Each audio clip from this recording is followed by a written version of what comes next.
ప్రతివారు ఏదో ఒకనాడు ఆడాలి మాయ జూదం. గెలిచామో ఓడామో అది ముఖ్యం కాదు, ఊహలతో వెయ్యాలి పందెం. వరమేదో పొందామనుకున్నవారు పోయింది పోల్చలేరు, పోగొట్టుకున్నామనుకున్నవారు పొందింది చూడలేరు.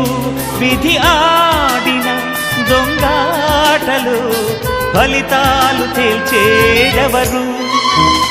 స్వప్నాల వెంట స్వర్గాల వేట, తుదిలేని దోబూచులాట.